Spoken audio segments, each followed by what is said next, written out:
Chapter 6. Jessica pulled Elizabeth's note off the bulletin board and scowled. She's at the carnival again? Guess old Madame ABC didn't scare Elizabeth off, Stephen remarked through a mouthful of cereal. It's Mademoiselle Z, for your information. Jessica reached for the telephone, and she put the curse on me, not Elizabeth. Think I could get a 2-for-1 deal? Stephen asked. It ought to be as easy to curse 2 twins as it is to curse 1. Jessica groaned and turned her back to her brother as she dialed Leela's number. Leela? She asked. It's me, Jessica. I thought we could go to the mall today and get some decorations for your party. Aren't you going to the carnival again? Leela inquired politely.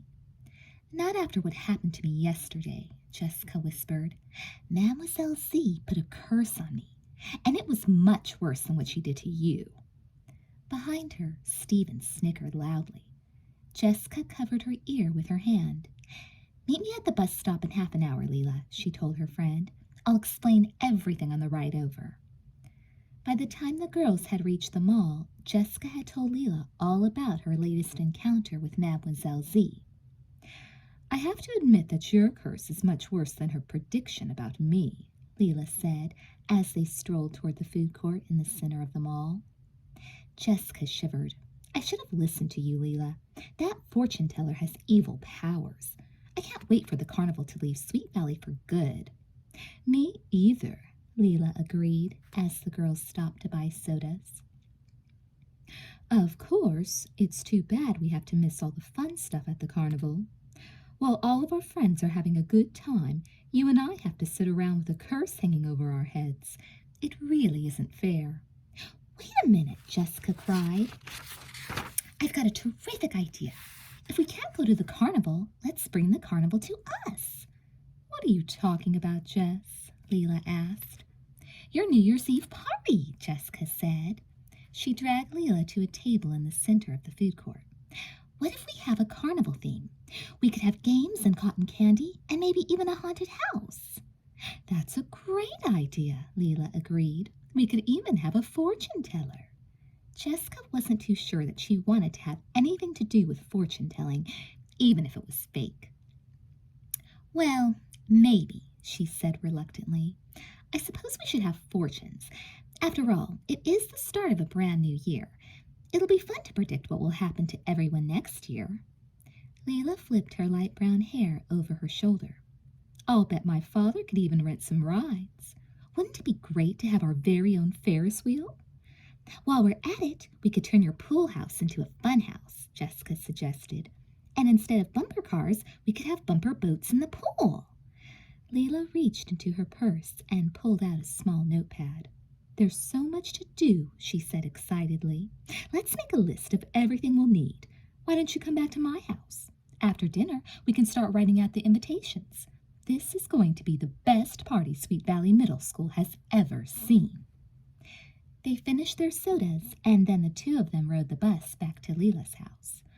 After dinner, they started to make invitations for the party. On each invitation, Jessica drew a clown with a huge, round mouth, just like the one at the entrance to the real carnival.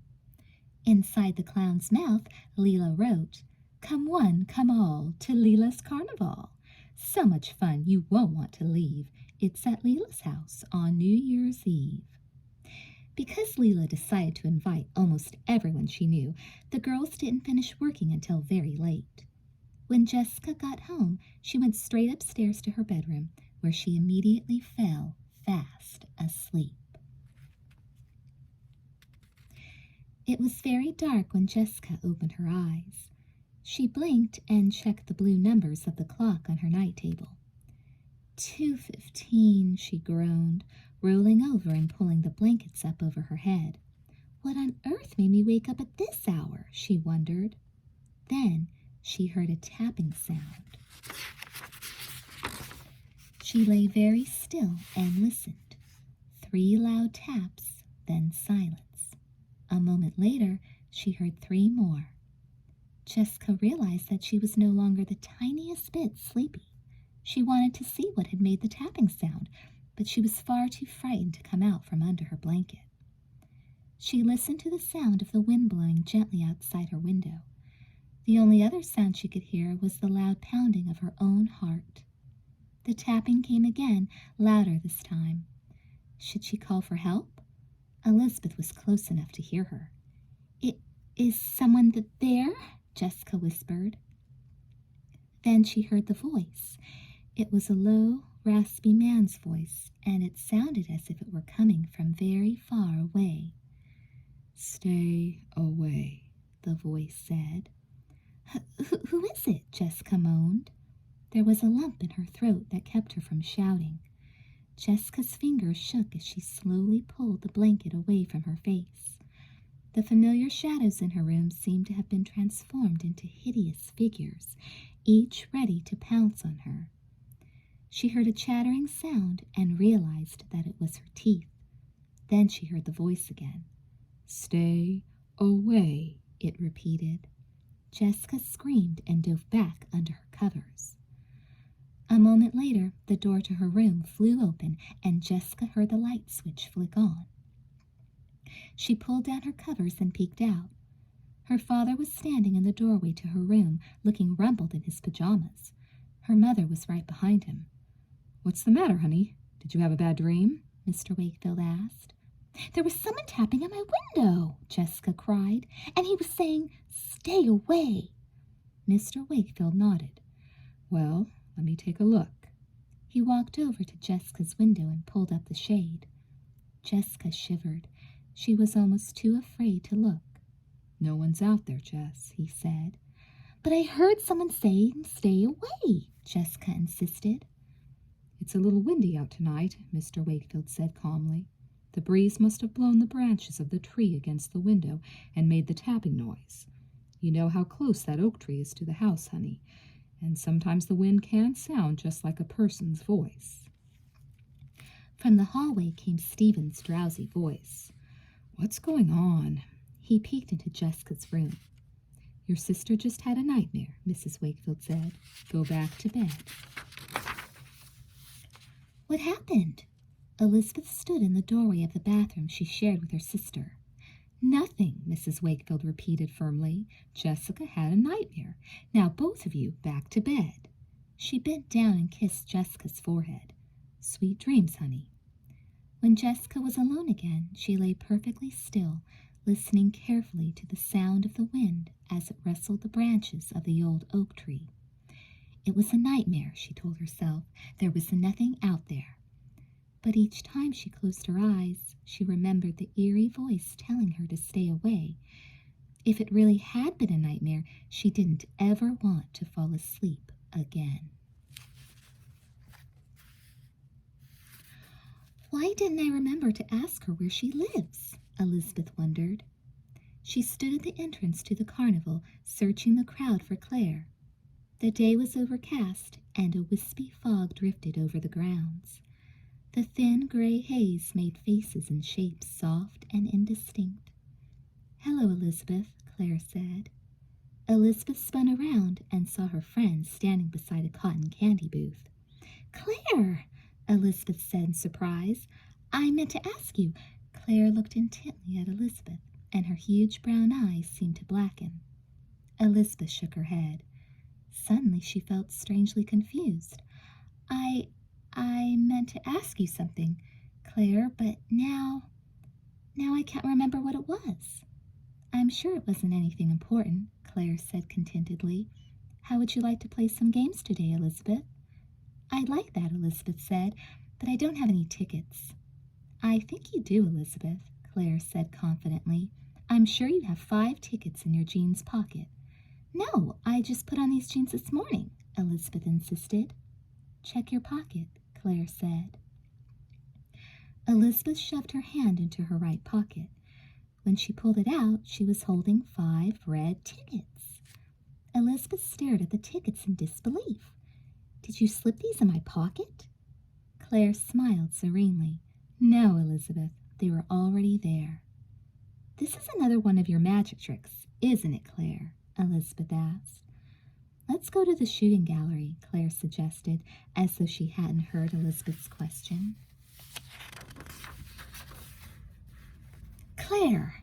Elizabeth grabbed Claire's arm and was surprised at how thin and frail it was. Please tell me how you do your tricks. I'd love to write about them in my Sixers article. Claire's dark eyes sparkled like the ocean on a moonlit night. You don't really want to worry about that now, do you, Elizabeth? Well, sure I do, Elizabeth began. Wouldn't you rather just play? Claire asked. Elizabeth wanted to protest. After all, the school newspaper was very important to her, and she wanted the article on the carnival to be as thorough and exciting as possible. But as soon as she opened her mouth, she found that she had nothing to say. Claire was right. She could worry about her article another time. That's better, Claire said, in answer to Elizabeth's silence. The shooting gallery's right around the corner.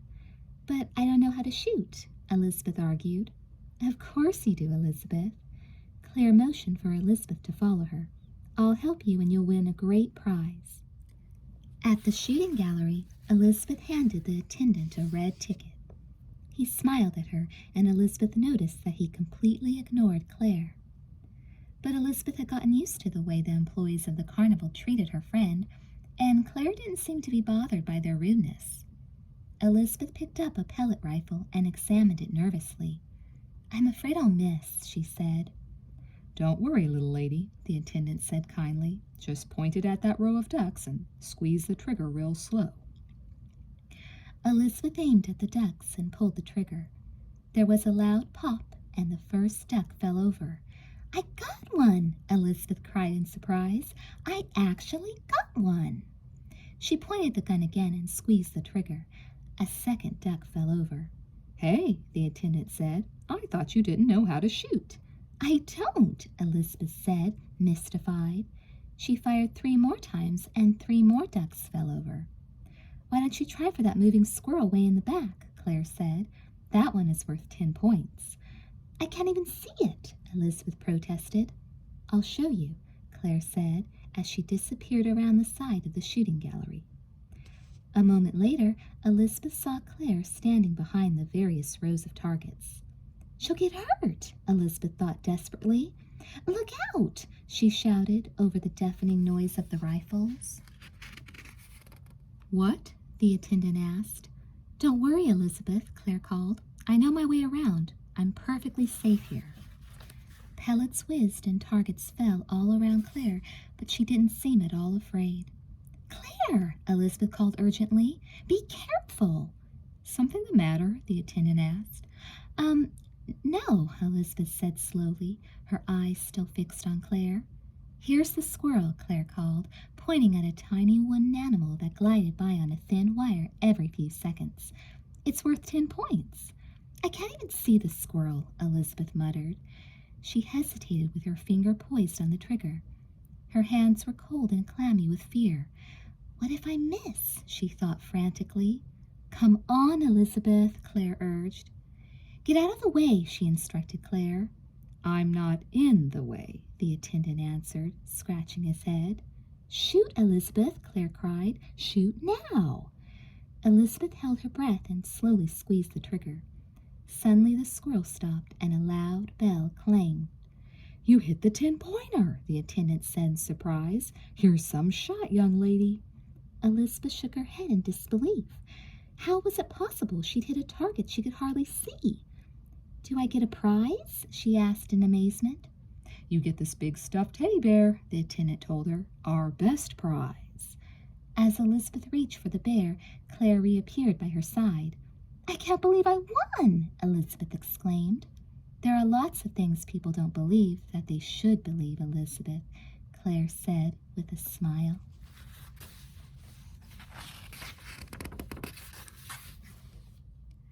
Chapter 7. Look at this wonderful dress, Jessica exclaimed. Leela, Ellen, and Belinda were each searching through a section of the clothes closet, a used clothing store in downtown Sweet Valley. Doesn't it look like something a star in an old movie would wear? Jessica asked. She held up the silky blue dress for the unicorn's inspection. Actually, it looks like something my grandma would wear to her garden club meeting, Ellen remarked. Jessica sighed and returned the dress to a crowded rack. Aren't these shoes weird? Belinda called from her position on the floor next to a dusty trunk. "Just look at all the buttons." She waved a pair of high black leather shoes in the air. There were tiny buttons all the way to the top of each shoe. "I'd rather wear my high tops," Jessica grimaced. "I bet those shoes were really uncomfortable." Leela put her hands on her hips. "We're not here to try on antique clothes, you guys. There are only a couple of days left until my party, and we have a ton of work to do. We're supposed to be looking for costumes for the carnival workers, not little old lady shoes." "Yes, ma'am," Jessica said as she gave Leela a salute. "Ellen, you look for outfits for the haunted house. You know, the vampire or monster clothes. Belinda, you try to find stuff for the games and rides people to wear. Maybe little bow ties." Leela rubbed her palms together. "I'm going to look for a witch costume." "She's a witch," Jessica muttered to Belinda. Leela was getting awfully bossy about the party. She seemed to have forgotten that Jessica had spent hours helping her plan all the details. "Who's going to run the games and rides?" Ellen asked. "My father's hired our gardeners to help out," Leela said. "Do you and Belinda still want to be the haunted house guides?" "Of course." Ellen attempted to cackle like a witch, but ended up giggling instead. "What was that supposed to be?" Leela demanded. "A sick cat?" "A witch," Ellen said defensively, her eyes flashing. "Well, practice, will you?" Leela said. "I want everything to be just perfect. My carnival is going to be even better than the real carnival." "What about Jessica?" Ellen asked. "What's she going to do?" Leela made a face.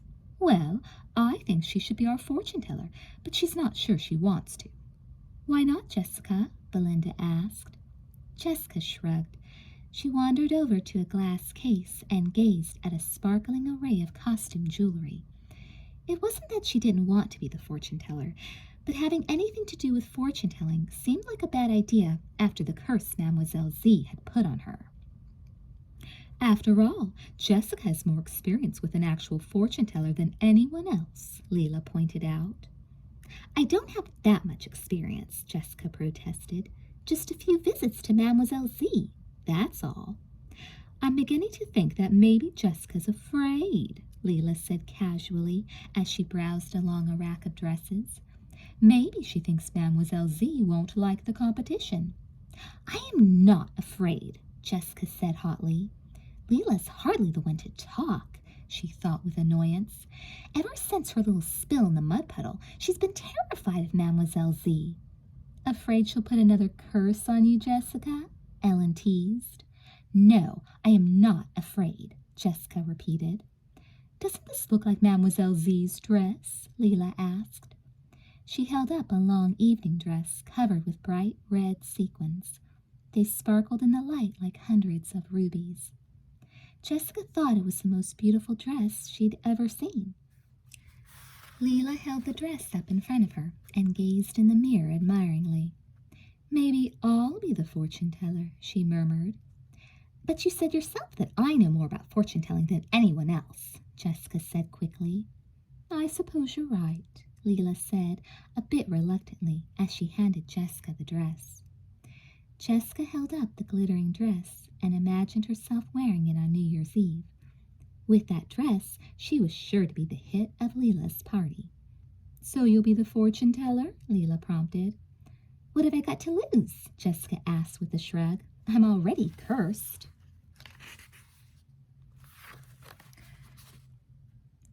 "Jessica, why haven't you set the table?" Mrs. Wakefield stood in the doorway to the family room, hands on hips. "I'm just about ready to serve dinner." Jessica looked up from the TV program she was watching. "It's not my turn, Mom," she said. "It's not?" Mrs. Wakefield asked. "No, it's Elizabeth's turn tonight," Jessica replied. Mrs. Wakefield pursed her lips. "Well, go upstairs and remind your sister, would you?" Jessica trudged up the stairs. Reminding Elizabeth to do her chores felt very strange. Usually it was Jessica who needed the reminder. She found Elizabeth sitting on the edge of her bed and gazing dreamily into the air. "Earth to Elizabeth," Jessica said loudly. Elizabeth turned a blank gaze toward her sister.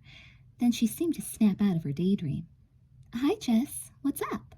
Are you sick or something? Jessica demanded. Elizabeth looked surprised. Sick? Why would you think I was sick? Because the only time I've ever seen you slack off on your chores is when you're sick, Jessica explained. Mom sent me up to get you. It's your night to set the table. It is? Elizabeth asked. Can't you do it for me? Wait a minute, Jessica cried. Who do you think you are, Elizabeth? Me? Okay, I'm coming. Elizabeth got slowly to her feet and followed Jessica downstairs. All during dinner, Elizabeth seemed distracted. Stephen had to ask her twice to pass the salt, and Elizabeth responded by handing him the pepper. Near the end of the meal, Jessica noticed her mother watching Elizabeth with concern. Elizabeth's made a new friend, Mrs. Wakefield told Mr. Wakefield. Her parents own the carnival. That's funny. Mr. Wakefield looked puzzled. I thought I read in the newspaper that the carnival was owned by some big corporation in Texas. He shrugged. I may be wrong. It must be difficult for Claire, traveling with the carnival all the time, Mrs. Wakefield said to Elizabeth. How does she manage to go to school? I don't know, Elizabeth answered slowly. I never thought to ask her. Maybe she has a tutor or something, Jessica offered. I suppose that's possible, Mrs. Wakefield said.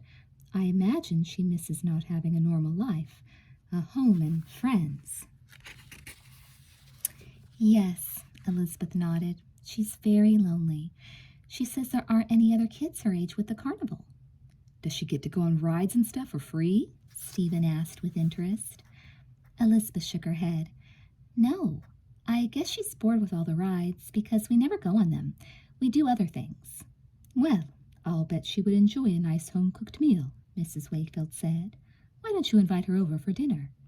Elizabeth looked uneasy. I don't know if she can leave the carnival. Why not? She's probably sick to death of that stupid carnival. Jessica waited for her sister to argue, but Elizabeth just shrugged uncomfortably. How about New Year's Day? Mrs. Wakefield suggested. I believe the carnival's closed that day, and your father and I would really like to meet Claire, she added firmly. I'll ask her, Elizabeth agreed. Good. Then we'll expect her for dinner on New Year's, Mrs. Wakefield said.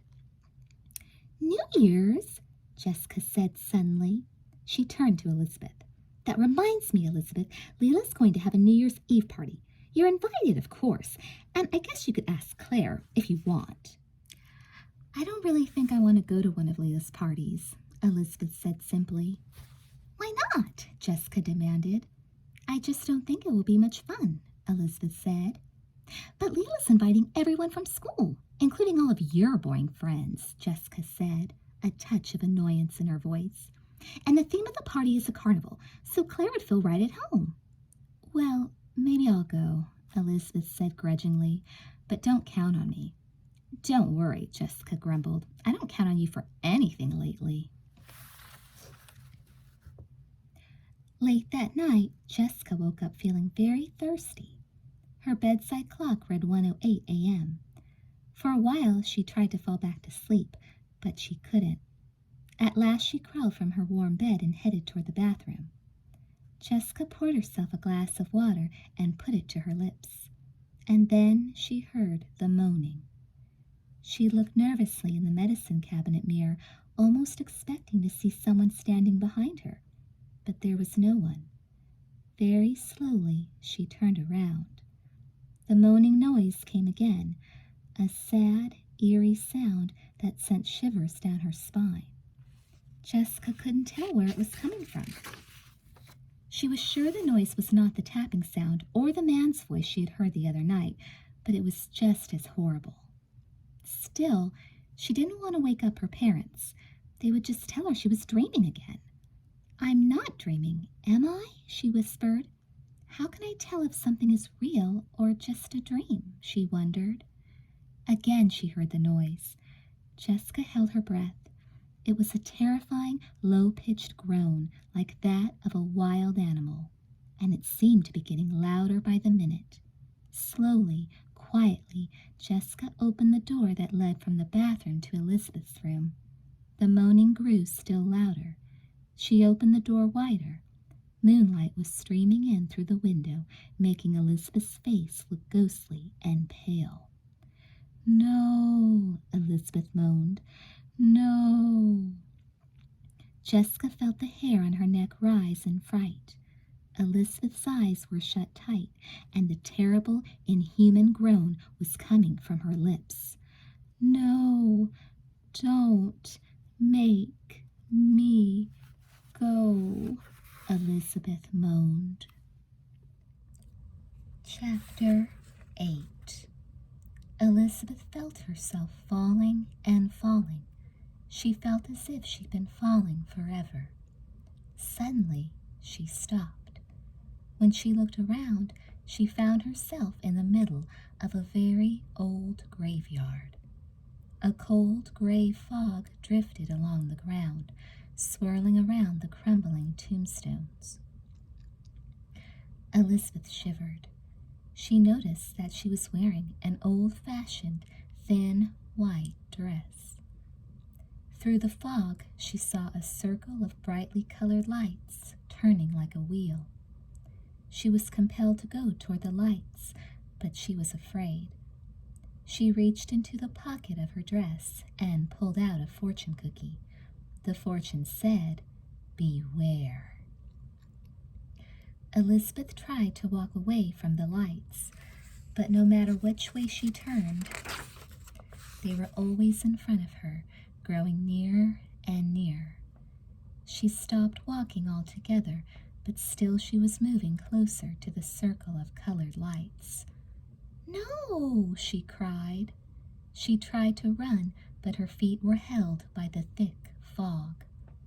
All at once, the lights were right before her, turning in a slow circle high over her head. At her feet, the fog parted, and she saw that she was standing at the edge of a freshly dug grave. At the far end of the grave was a tombstone carved with the initials C.C. Elizabeth closed her eyes. When she opened them again, the writing on the tombstone had changed. Now the initials were E.W. A grinning skeleton slowly rose from behind the tombstone. The skeleton turned its eyeless gaze on Elizabeth and laughed. "Well, I declare," the skeleton shrieked. "I declare, I declare, declare, declare, declare, declare, declare." Elizabeth screamed. "Wake up! Wake up, Lizzie! You're having a nightmare!" a voice cried. The skeleton wavered and disappeared. Elizabeth's eyes flew open, and she sat bolt upright. "No!" she cried. "It's okay, Lizzie." The voice was familiar. Elizabeth blinked. "Jessica?" "That must have been a terrible nightmare, Elizabeth," Jessica said. "I heard you moaning all the way from my bedroom. You sounded like something in a horror movie." Elizabeth shook her head, trying to recall her dream, but already the images had begun to evaporate. "I guess it was a nightmare, but I can't remember what it was about," Elizabeth said. "That's probably a good thing," Jessica said reassuringly. "Sorry," Elizabeth said softly. "You can go back to sleep now."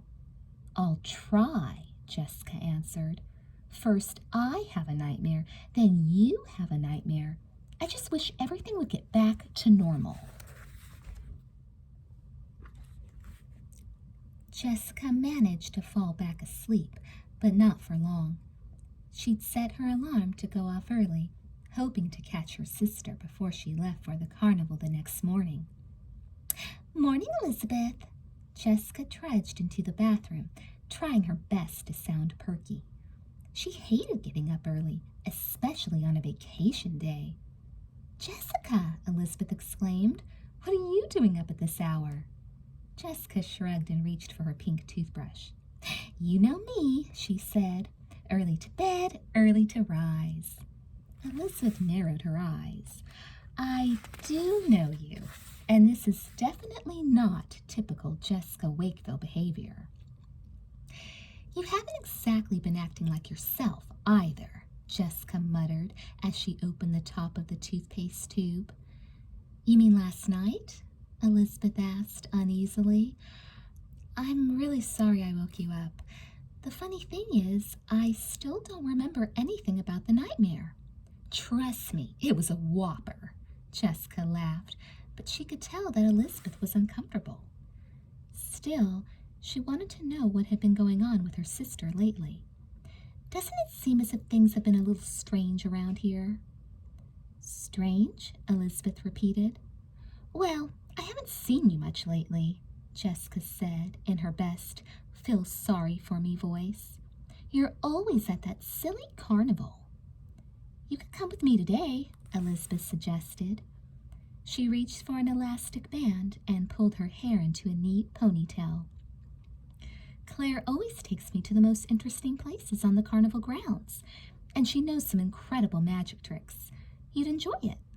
No way, Jessica cried. Spending the day at the carnival was the last thing she had in mind. You're not still upset about that fortune teller, are you? Elizabeth asked. Claire says she's just a crazy old woman. No, I'm not afraid of her. It's just, well, I just think I should be careful, that's all. Jessica began brushing her teeth vigorously. Well, I think it's too bad that you're missing out on the fun, Elizabeth said. Jessica rinsed out her mouth. I have an idea, Lizzie. Why don't we go to the mall today? We could look for a skirt to go with that yellow blouse you got for Christmas. And after that, we could go to Casey's for ice cream. Casey's Place, an old-fashioned ice cream parlor, was a favorite hangout for Sweet Valley Middle School students. I haven't been to Casey's in ages, Elizabeth exclaimed. For a moment, Jessica was certain she convinced her sister to abandon the carnival, and Claire, at least for a day. But suddenly Elizabeth's face darkened.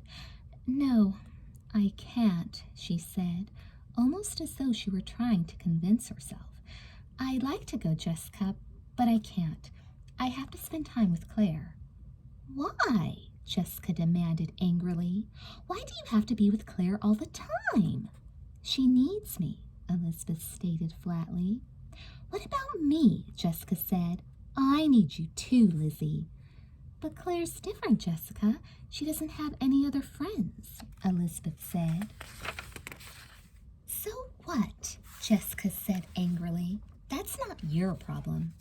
It's only for a little while longer, Elizabeth said. Her voice was strained. Try to understand, okay? Claire's lonely. So am I, Jessica muttered as she watched her sister go. Jessica had just finished breakfast when she heard a knock at the front door. Are you ready to work? Leela demanded as soon as Jessica had opened the door. Work? Jessica asked. On my party, Leela exclaimed. There's hardly any time left and we've got so much to do. She marched into the den and collapsed dramatically on the couch. Ellen and Belinda are over at my house already, working on the haunted house. They kept fighting over where to hang the rubber spiders. I was getting a headache, so I decided to come over here for a while. How does everything look so far? Jessica wanted to know. Leela smiled. Amazing. You'd swear it was a real carnival. My dad rented tents for the games and food, just in case it rains. And guess what? What? Jessica asked absently.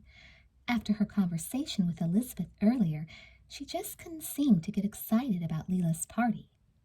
We're actually going to have our very own Ferris wheel, Leela said happily. How big is it? Jessica stifled a yawn. Well, not as big as the Ferris wheel at the other carnival, of course, Leela said defensively. But how many parties have you been to that had any rides at all? She sat up and took a deep breath. Now, what have you decided to do about the fortune-telling? Jessica looked surprised. What do you mean? I already have my costume. Have you found a crystal ball yet? Leela asked. Jessica rolled her eyes. Sorry, Leela, I checked the fortune-teller supply store at the mall, but they were fresh out of crystal balls. Leela shook her head. How do you plan to tell fortunes without a crystal ball? Are you planning to use a football instead? Jessica laughed. Actually, she hadn't given the question much thought.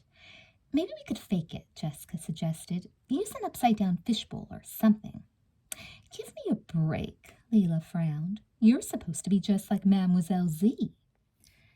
There's one big difference, Jessica reminded her friend. Mademoiselle Z really can tell the future. I can't. You can pretend, can't you? Leela demanded. Belinda isn't a vampire either, at least as far as I know, but she's going to pretend to be one for the haunted house. Jessica tried to imagine herself gazing into a crystal ball and telling each guest at Leela's party what the new year would bring.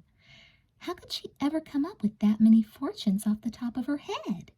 Leela had invited practically the whole school. I just don't know if I can do it, Leela, she admitted. What if I run out of predictions and start telling everybody the same thing? Just tell people what you think they want to hear, Leela said, dismissing her friend's concern with a wave of her hand. Make things up as you go along. Jessica wasn't convinced. Maybe I should jot down some ideas, just in case. Oh, great, Leela groaned. A fortune teller with a cheat sheet.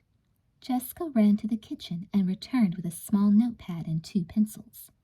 This is just to get some rough ideas, she said. Leela sighed. My headache is getting much worse. How about you will make the honor roll next semester, Jessica suggested. A little dull, Leela said. Jessica wrote it on a slip of paper anyway. I know. You will have a very exciting love life this year. Much better, Leela exclaimed. Jessica quickly wrote down the fortune on another piece of paper, but after a few minutes, the girls seemed to run out of good ideas. Let's see, Jessica said, tapping her pencil on the coffee table. We've done grades, love, money, travel. Maybe we should have some bad fortunes too, like you will flunk out of school. No, Leela said firmly. I think we should have only happy fortunes. She frowned. You were right. Coming up with fortunes is much harder than I thought it would be. We could go further into the future, Jessica pointed out. You will marry a millionaire, or you will become a movie star. Good idea, Leela nodded. Then we can make up anything we want, as long as it's positive. Jessica frowned at the growing pile of fortunes. I'll never remember all of these, she said. Suddenly she thought of the fortune cookies at the Red Dragon restaurant. I've got an idea. What if we just fold up these pieces of paper and I pick one out of a jar to read to each guest? It's not exactly how Mademoiselle Z does it, but at least I won't have to memorize hundreds of fortunes. We could do 1 jar for boys and 1 jar for girls. Well, all right, Leela agreed reluctantly. I guess it's better than nothing. What should I call myself?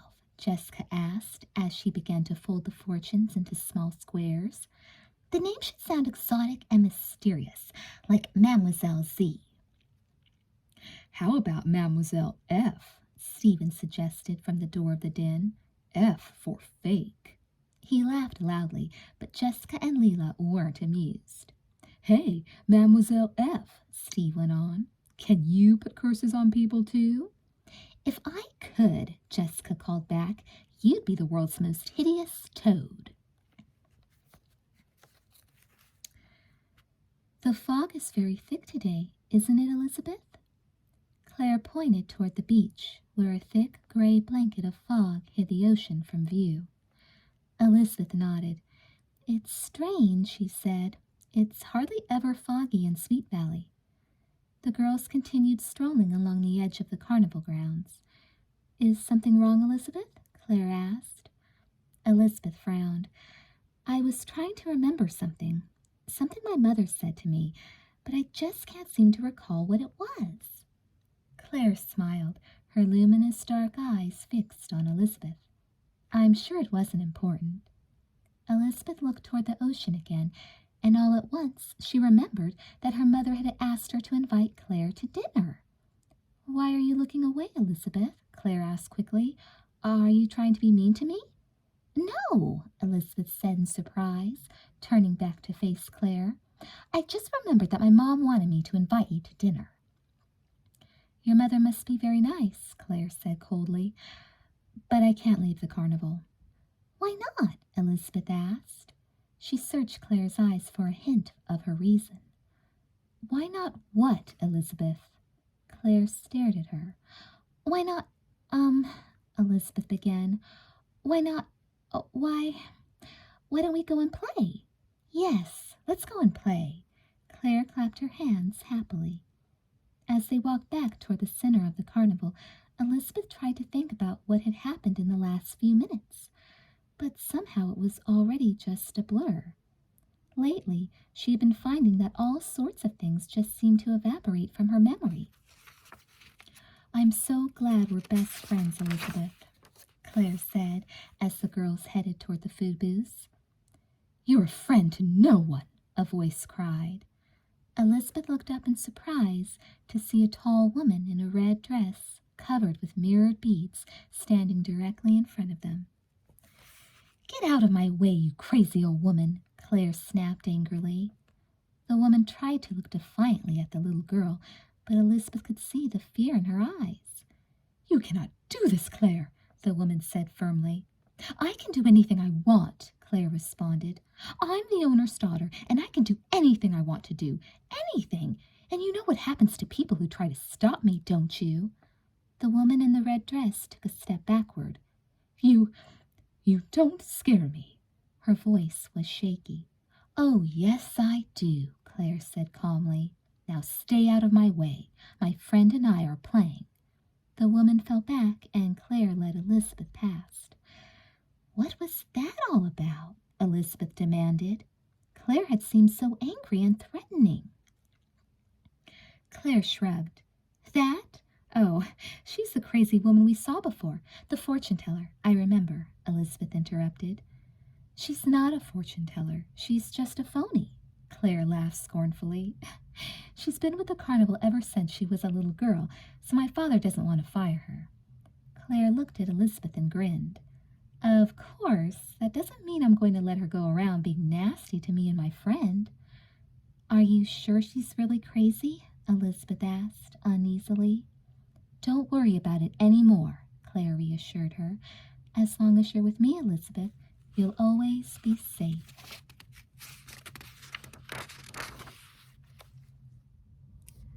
Chapter 9. Jessica applied an extra coat of bright red nail polish to her thumbnail. Though her nails were much shorter than Mademoiselle Z's, they were going to be just as red. Dry, will you? She muttered, blowing on her fingernails as hard as she could. Jessica walked over to the full-length mirror in her bedroom and smiled at her reflection. The red sequin dress shimmered as she moved.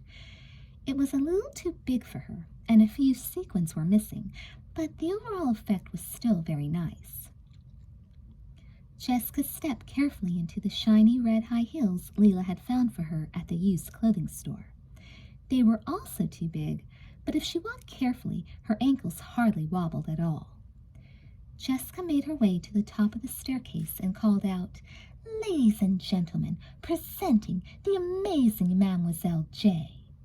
Mr. and Mrs. Wakefield appeared at the foot of the stairs, with Stephen close behind. You look amazing, all right, Stephen said, shaking his head. As Jessica reached the last 2 steps, her left foot slipped out of her shoe and she toppled. Just in the nick of time, she grabbed the railing for support. Stupid shoes. I told Leela they were too big. We can stuff some tissues in the toes so they'll fit better, Mrs. Wakefield suggested as she retrieved Jessica's shoe. Since you can see the future, Mademoiselle J, I suppose you knew all along that you were going to trip, Stephen teased. All right, Stephen, that's enough, Mr. Wakefield warned. I think your sister looks very mysterious, not to mention very pretty, just like a real fortune teller. What time does the party start? Mrs. Wakefield asked. 8 o'clock, Jessica said, but I'm supposed to get to Leela's early to help with any last-minute problems. Are you sure you don't want some dinner before you go? Mrs. Wakefield asked as the family walked to the kitchen. Are you kidding? Leela's going to have enough food to feed the entire school. Jessica glanced anxiously at the clock in the kitchen. I just wish Elizabeth would come home from the carnival so we could get going. Mr. Wakefield went to the stove to stir a pot of his special homemade chili. What do you know about this new friend of Elizabeth's? He asked. Jessica shrugged. Just what Elizabeth has told me. I've never actually met her. I'll feel much better after we meet her tomorrow, Mrs. Wakefield said. I'll feel much better when Elizabeth starts acting normal again. She's been... Jessica paused as she heard the front door open. Anybody home? Elizabeth called from the living room. In the kitchen, dear, Mrs. Wakefield answered. Hi, everybody, Elizabeth said dully as she came into the kitchen. What's going on? Where have you been? Jessica demanded. Did you forget about Leela's New Year's Eve party? Leela's what? Elizabeth sat down heavily at the kitchen table. She looked very tired. Oh, that's right. It's New Year's Eve, isn't it? Do you feel all right, honey? Mrs. Wakefield asked. She placed her palm on Elizabeth's forehead.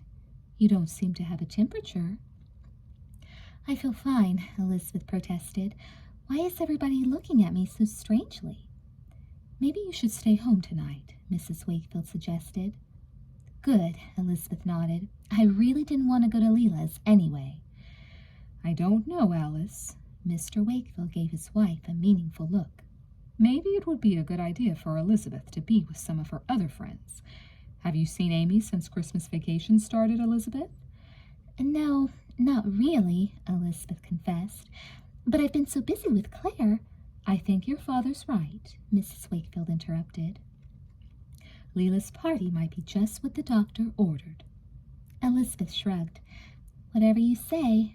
Great, Jessica said with relief. You won't be sorry, Elizabeth. I'll just go change my clothes.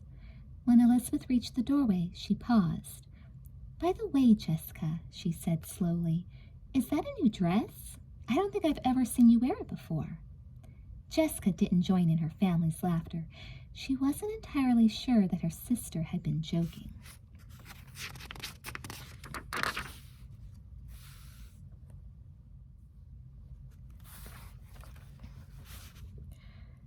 A half hour later, Mr. Wakefield dropped the twins off in front of Leela's house. This place always makes me uncomfortable, Elizabeth whispered to Jessica as they followed a servant through the main foyer. Everything's so big here, Elizabeth continued. It's weird.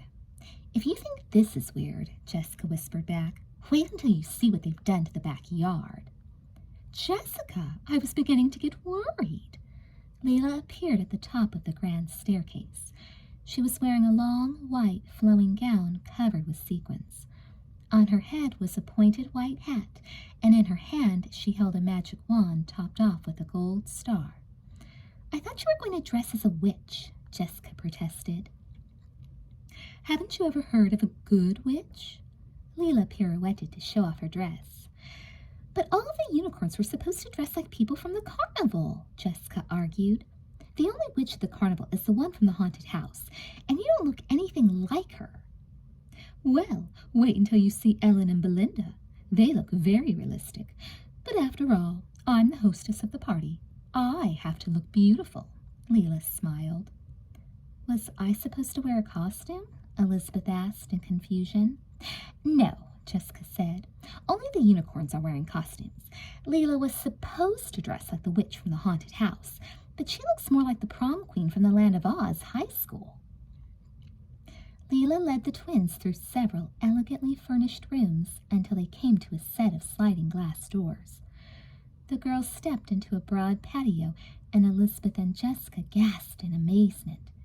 It looks just like the real carnival. Elizabeth was transfixed. It looks better than the real carnival, Jessica exclaimed. So much newer and cleaner than that old place. And there's no Mademoiselle Z around to put curses on people. All of the trees on the Fowlers' huge lawn sparkled with colored lights, and even the formal boxwood garden had been lit. Merry organ music filled the air, and brightly colored tents had been set up in the center of the grounds. My father had people working on this until late last night, Leela explained as she reached up to adjust her tall pointed hat. Boy, is this thing hard to keep on straight, she muttered. Come on, I'll give you a tour.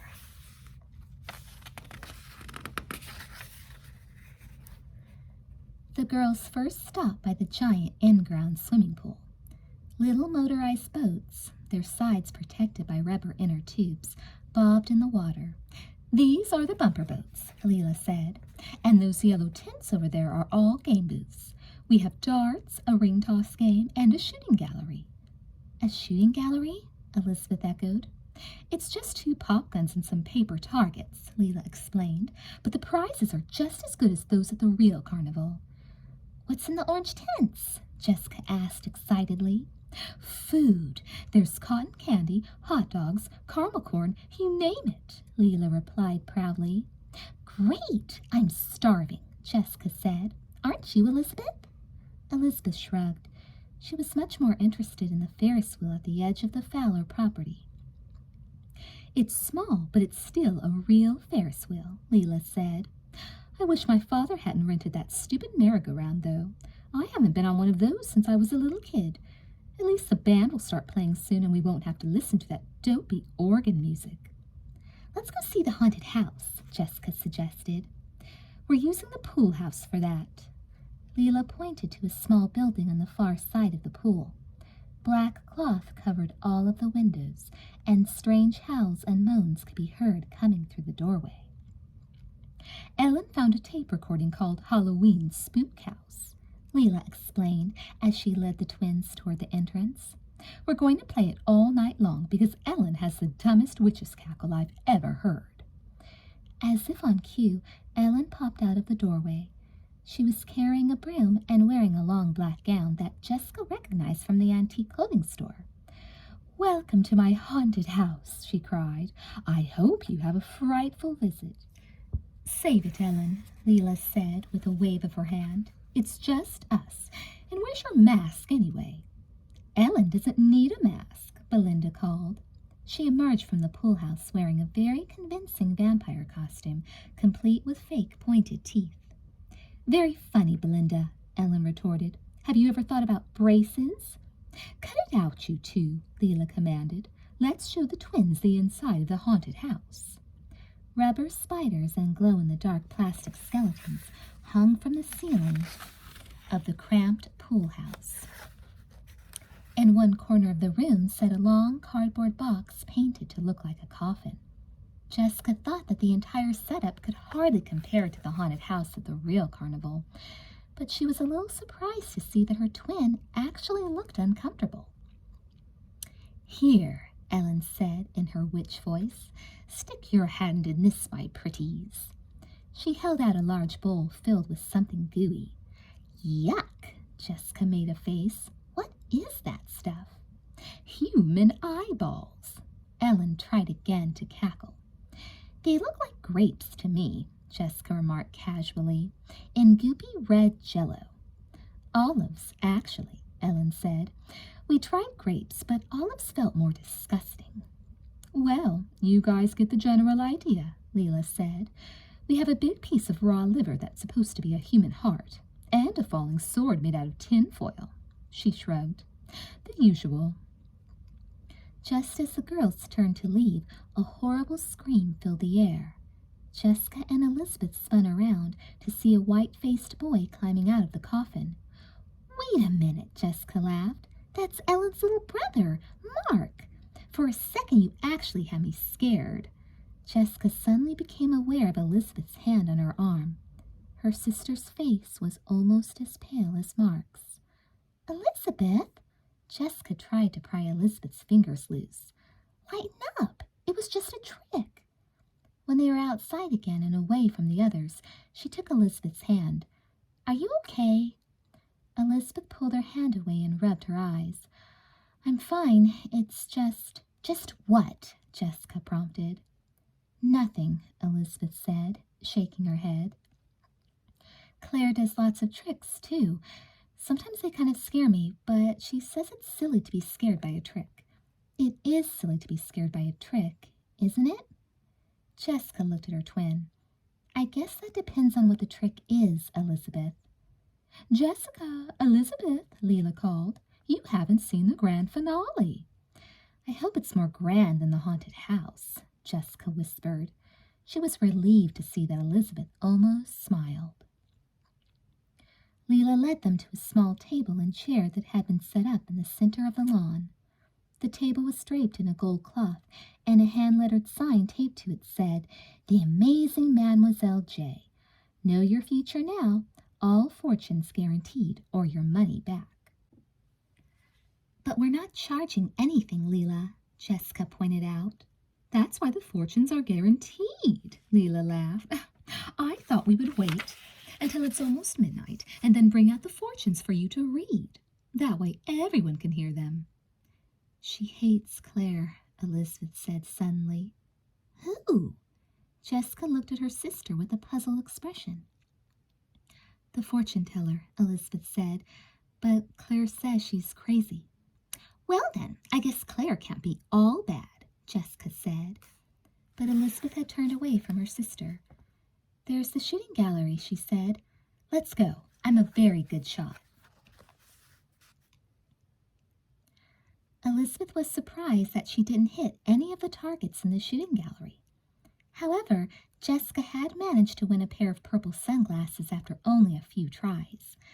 Leela had made sure that there would be lots of purple prizes for all of her unicorn friends. Purple was their favorite color. By then the party was in full swing. Elizabeth was surrounded by familiar faces, but she could see only Claire's face, her eyes shiny with tears. Is Claire unhappy right now? Elizabeth wondered as she strolled past a line of kids waiting impatiently for cotton candy. Is she mad because I can't be with her tonight?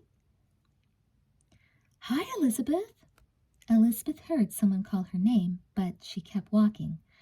The voices and the music from the band seemed to her to blur together into one soft, rushing noise, like the sound of the ocean. Elizabeth, Amy cried again.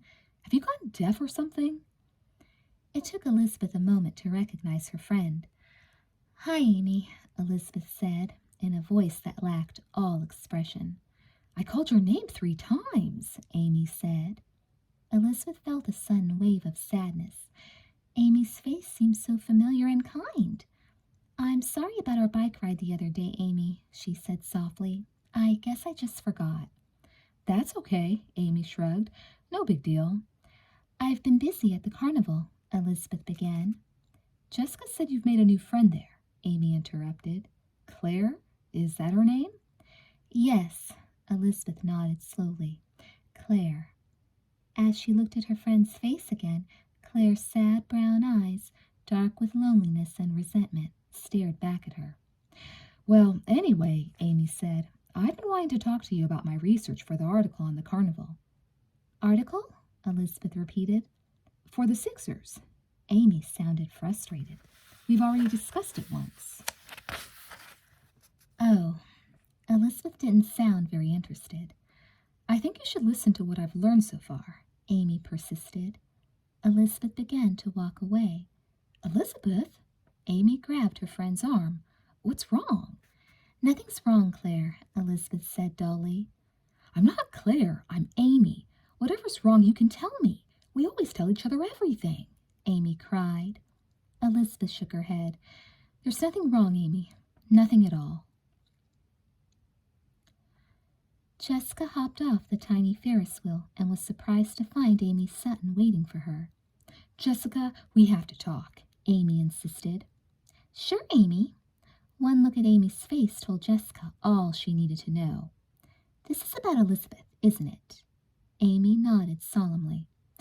I'm really starting to worry about her, she said. She's just not acting like herself. I know, Jessica sighed heavily. She's been acting really weird since she started spending all her time at the carnival. Do you think it could have something to do with this new friend of hers? Amy asked. Jessica rolled her eyes. How should I know? I've never even met the girl. Jessica, Leela called from the patio by the pool. It's time to do the fortunes. Sorry, Amy, Jessica apologized. I've got to go be a fortune teller. Anyway, The carnival will be leaving Sweet Valley in a few more days, and then Elizabeth will be normal again. I hope you're right, Jessica, Amy said doubtfully. But do me a favor, will you? Sure, what? Jessica wanted to know. Make sure you predict good things for your sister, okay? Amy shook her head. I have the feeling she can use all the help she can get.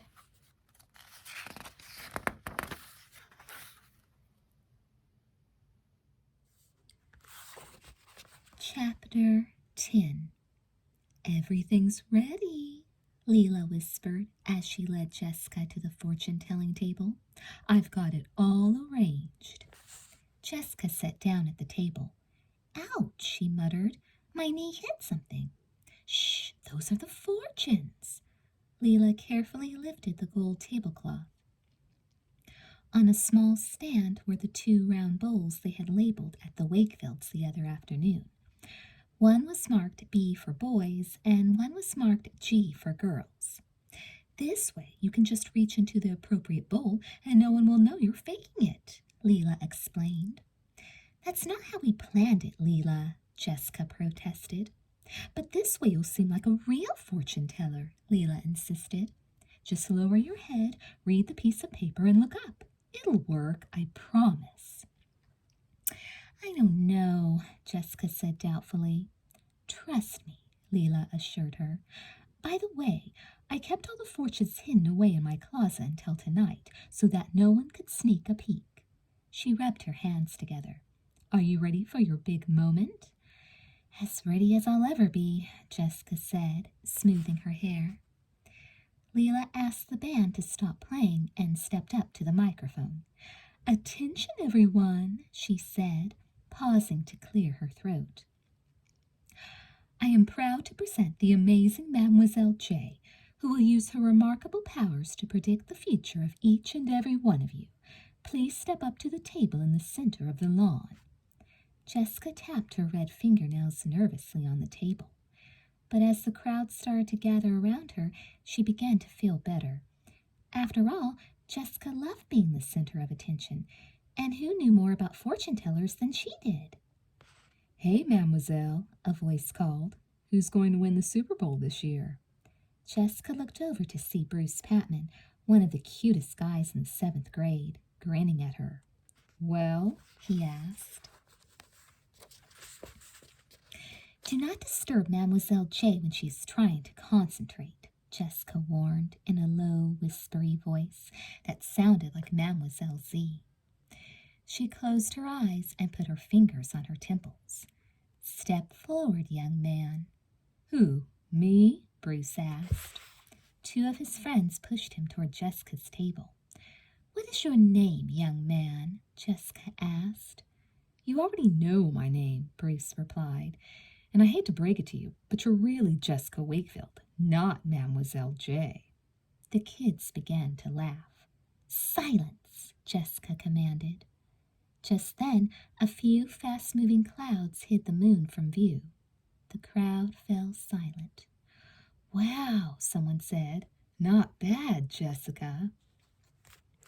Jessica lowered her head and began to sway back and forth, just as Mademoiselle Z had done. Carefully she reached under the tablecloth, pulled out a slip of paper from the jar marked B, and opened it in her lap. Just as Leela had predicted, no one could see what she was doing. Unfortunately, it was so dark that Jessica could barely read the fortune. You'd be quarterback of your high school football team, Jessica whispered in her best Mademoiselle Z voice.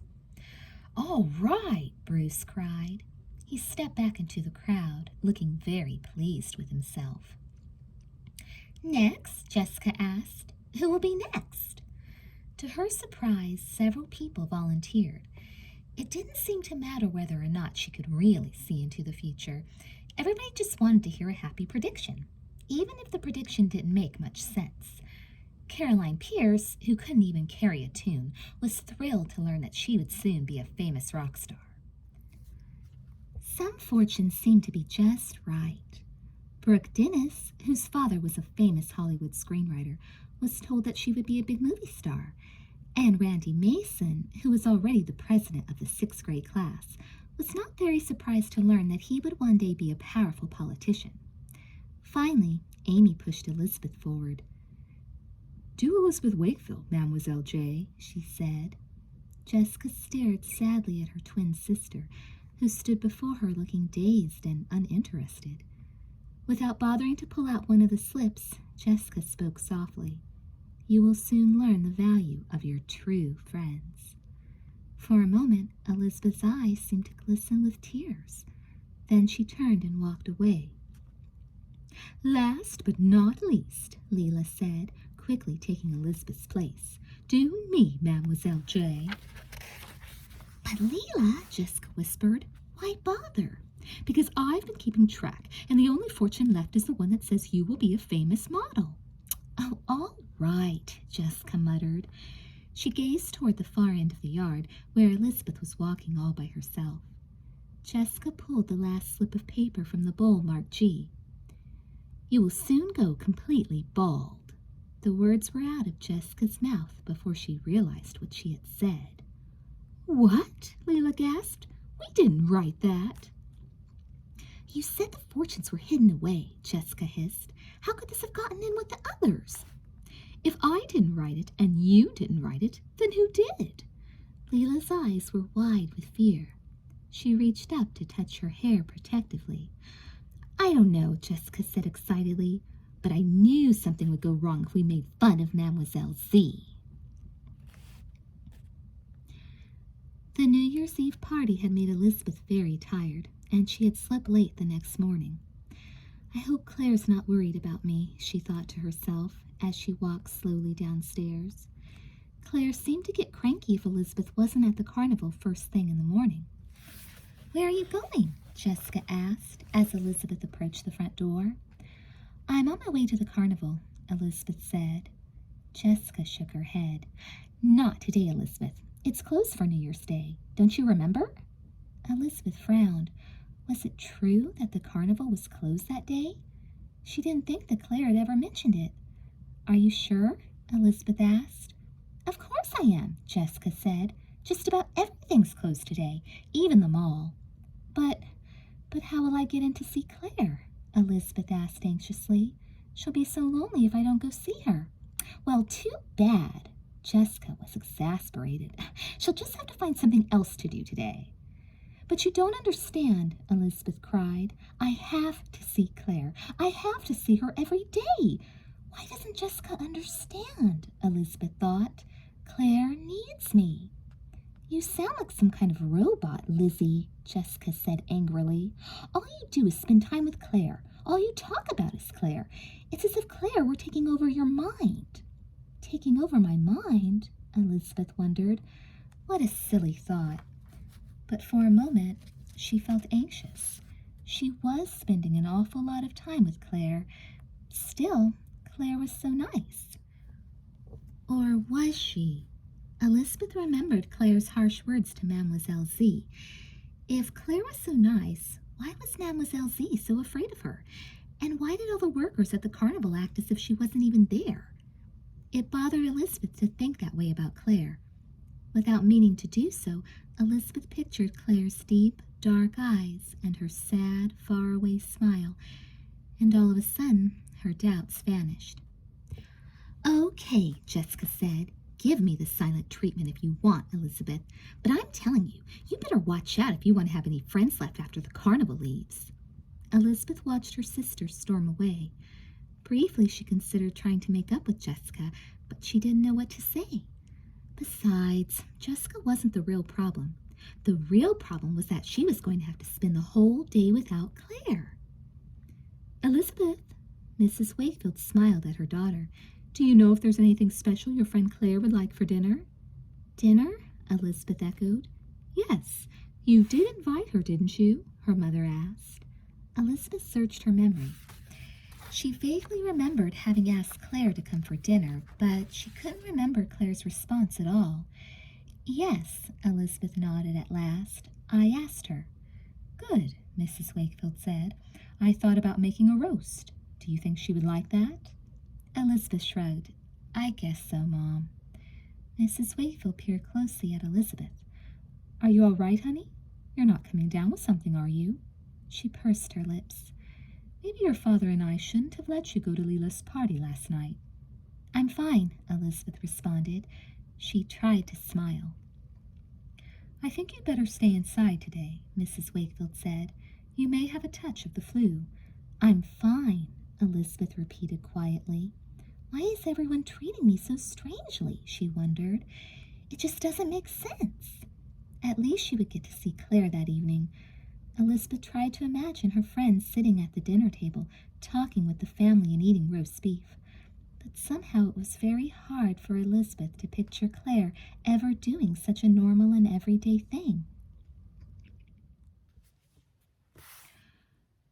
When's dinner? Stephen asked, rubbing his stomach. I'm starved. Mrs. Wakefield was bending over the open oven door, testing the roast with a long-handled fork. Whenever Elizabeth's friend shows up.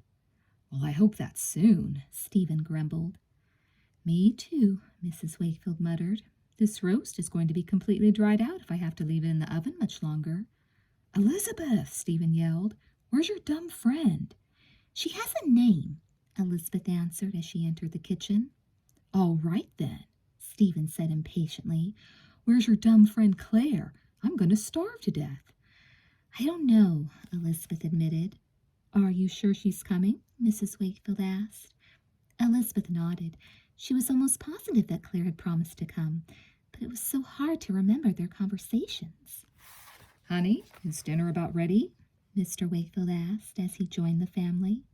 Dinner was ready an hour ago. Mrs. Wakefield sighed and turned to Elizabeth. I'm sorry, Elizabeth, but we can't wait for Claire any longer.